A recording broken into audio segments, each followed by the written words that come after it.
اور اس کی ترتیب کیا ہوگی کہ پہلے ملحمۃ الکبریٰ، ہاں پہلے ملحمۃ الکبریٰ، ملحمۃ الکبریٰ کے بعد جو ہے وہ آگے آرمگیڈون کا آغاز ہو جائے گا، اور آرمگیڈون سے جڑی ہوئی جو فرسٹ ہراول دستہ ہے جس کو ہم غزوہ ہند کے نام سے جانتے ہیں وہ ہوگی۔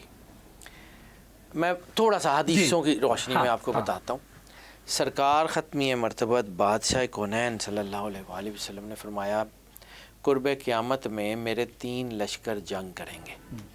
صحابہ کرام نے پوچھا یا رسول اللہ کون سے، اگر آپ بتانا پسند فرمائیں تو آپ نے فرمایا میرے 3 لشکر جنگ کریں گے، ایک یمن میں، ایک شام میں، اور ایک بیت المقدس کے ارد گرد۔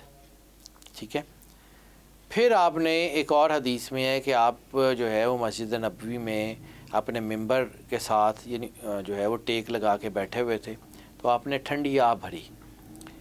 صحابہ کرام نے پوچھا یا رسول اللہ یہ جو آپ نے ٹھنڈی آہ بھری ہے اس کا سبب بتائیں گے؟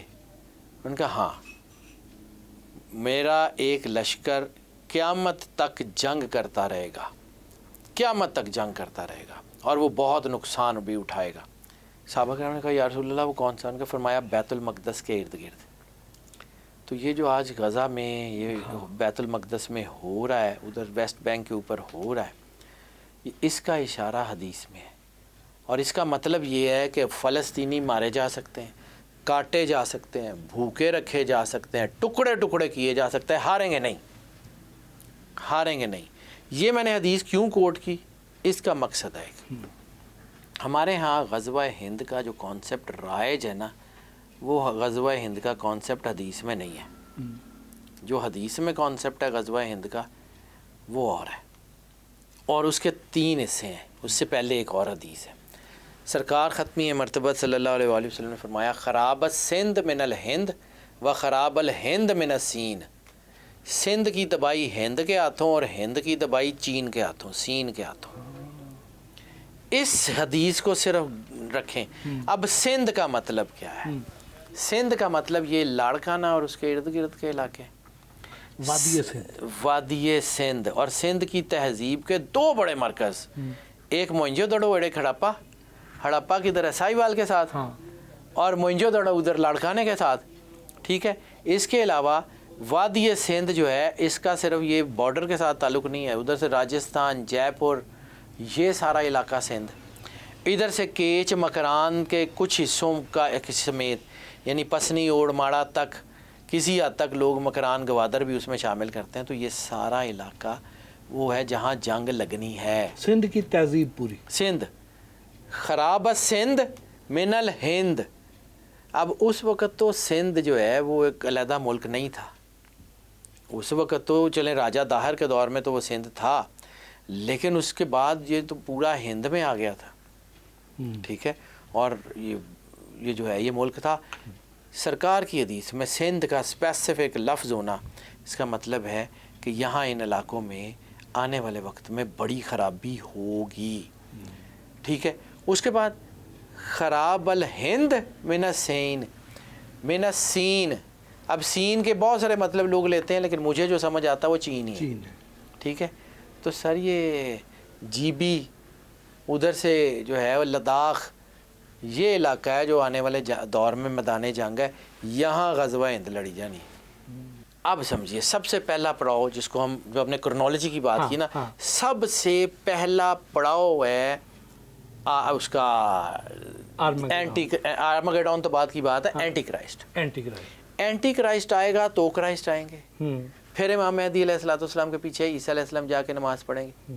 ٹھیک ہے، یہ کرونالوجی ہے، اس کو سمجھیے۔ اس کا مطلب ہے 3rd ٹیمپل پہلے بنے گا، گریٹر اسرائیل بنے گا، گریٹر اسرائیل کے بعد 3rd ٹیمپل تعمیر ہوگا، وہاں پہ اینٹی کرائسٹ آئے گا، اور پھر مسلمان اکٹھے ہوں گے، بڑی طاقت بنے گی، ریٹیلیشن ہوگی، وہاں سے لشکر ادھر آئے گا مسلمانوں کی مدد کے لیے، یہاں پہ غزوہ ہند ہوگی، غزوہ ہند کے بعد جب وہ واپس جائیں گے تو عیسیٰ علیہ السلام کا ظہور ہو جائے گا، اور پھر امام مہدی علیہ السلام جو ہے وہ مکے میں تشریف لے آئیں گے۔ یہ پوری کرونالوجی جو مجھے حدیث کے پیرامیٹر میں سمجھ آتی ہے۔ اور اس کے بعد بھی ایک اور حدیث کہ سرکار ختمی مرتبت صلی اللہ علیہ وآلہ وسلم بادشاہ کونین نے فرمایا کہ میرے قائم کے آنے کی جو بھی حتمی تاریخ دے گا وہ کاذب ہوگا، وہ جھوٹا ہوگا۔ سر کمیوں کی اوقات ہی نہیں ہے مالکوں کے ٹائم ٹیبل ڈیفائن کرنے، ان کی مرضی، وہ آج آ جائیں، وہ 10 سال نہ آئیں، ان کی مرضی۔ ہم کون ہوتے ہیں؟ میں جب یہ ایسکیٹالوجی کی بات کرتا ہوں تو میں ایک دروازے کے پیچھے کھڑا ہوں، مجھے نہیں پتا یہ دروازہ کھلے گا تو کیا ہوگا، لیکن مجھے یہ پتا کہ دروازہ کھلنے کا ٹائم آ گیا ہوا ہے، کیونکہ یہ جو آرماگیڈون ہے نا، یہ 7 سال کی جنگ، اس کے فوراً بعد آرماگیڈون شروع ہو جائے گی۔ نہیں، آرماگیڈون ابھی چل رہی ہے؟ نہیں سر، ملحمۃ الکبریٰ چل رہی ہے، ملحمۃ الکبریٰ چل رہی ہے۔ ملحمۃ الکبریٰ 7 سال کی بڑی جنگ ہے، یہ ہرمجدون سے پہلے ہونی ہے۔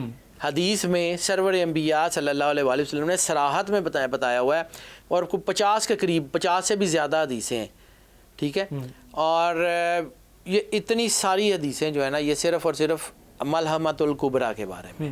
باقی اسکٹالوجی کی امام مہدی علیہ الصلوۃ والسلام کی حدیثیں بھی جو ہے نا، اس کا میں اس دن دیکھ رہا تھا، تو وہ جو سم اپ ہے نا، وہ مجھے ایگزیکٹلی یاد نہیں، 45 ہے یا کچھ اتنا ہے، وہ یا 9 ہے یا 5 ہے۔ اور یہ جو 7 سال کی ہے جی ملحمۃ الکبریٰ، اس کے فوراً بعد پھر آرماگیڈون کا ہراول دستہ جو ہے نا، وہ غزوہ ہند ہے۔ ٹھیک، میں اسی لیے آپ کو کہہ رہا تھا کہ انڈیا کا مطلب اسرائیل کی پراکسی ہے۔ ٹھیک ہے۔ میں اسٹریٹجسٹ نہیں ہوں، لیکن میں نے ایسکٹالوجی کو جن نمبروں میں پڑھا ہے نا، مجھے یہ اگلا پڑاؤ یہ لگ رہا ہے۔ ہو سکتا ہے ٹو ایئر ہیومن سر، ہو سکتا ہے میرے پڑھنے میں غلطی ہو گئی یہ کتنے عرصے کا ہوگا؟ چند سال کی چھوٹی جنگ ہے، یہ بڑی جنگ نہیں ہے، غزوہ ہند چھوٹی جنگ ہے۔ چھوٹی جنگ ہے۔ اس کے بعد پھر آرماگیڈون، پھر اینٹی کرائسٹ، پھر وہ لڑائیاں، اور پھر عیسیٰ علیہ السلام۔ شاہ جی، آب حیات کیا چیز ہے؟ کیا حضرت خضر علیہ السلام نے آب حیات دیا؟ آب حیات وہ نور ہے جو انسان کو امر کر دیتا ہے، جس کے بارے میں بلے شاہ نے کہا تھا، بلے شاہ سمرنا نہیں گور پہ آ کوئی اور۔ وہ جو قرآن پاک میں کہتا ہے کہ الا ان اولیاء اللہ لا خوف علیہم ولا هم یحزنون، یا وہی تو کہتا ہے قرآن پاک میں کہ یہ جو لوگ اللہ کے راستے میں شہید ہو جائیں ان کو مردہ مت کہو، یہ مردہ ہیں اور اللہ کے نزدیک رزق پا رہے ہیں۔ تو رزق کون سا؟ وہ آب حیات ہے جو مجھے سمجھ آتا ہے۔ حضرت خضر علیہ السلام نے وہ آب حیات پی لیا تھا کہ وہ اللہ کی تجلی سے، اللہ کے نور سے امر ہو گئے تھے۔ مجھے یہ سمجھ آتا ہے، ہو سکتا ہے لٹرلی ہو، میں اس کو انکار نہیں کر رہا، لیکن چونکہ مجھے دنیا میں اس کا پروف نہیں ملا، تو جیسے 2019 سے پہلے ہمارے پاس بلیک ہول کا پروف نہیں تھا، اس وقت وہ مفروضہ تھا، آج حقیقت ہے، ہو سکتا ہے کل کو کہیں مل جائے۔ حضرت موسیٰ علیہ السلام اور حضرت خضر علیہ السلام کا وہ جو سفر تھا وہ کیا تھا؟ یہ بیسیکلی موسیٰ اور حضرت خضر علیہ السلام کی جو سٹوری ہے، یہ اللہ کی الوہیت کی، اللہ کی توحید کی، اللہ کے مسبب الاسباب ہونے کی کہانی ہے۔ اس کہانی کے کردار ایک موسیٰ علیہ السلام ہے، اس کہانی کے کردار حضرت خضر علیہ السلام ہے۔ اب موسیٰ علیہ السلام کے دل میں یہ خواہش ہونا کہ میں سیکھوں یا میں اس کو جانوں، تو موسیٰ علیہ السلام کی خواہش پہ اللہ نے ان کو کہا کہ ٹھیک ہے جاؤ، وہ ایک بندہ ملے گا خضر، تو اس کو میں نے اپنی ملدنا، ہم نے اپنی خاص جناب سے اس کو ایک علم دیا ہے،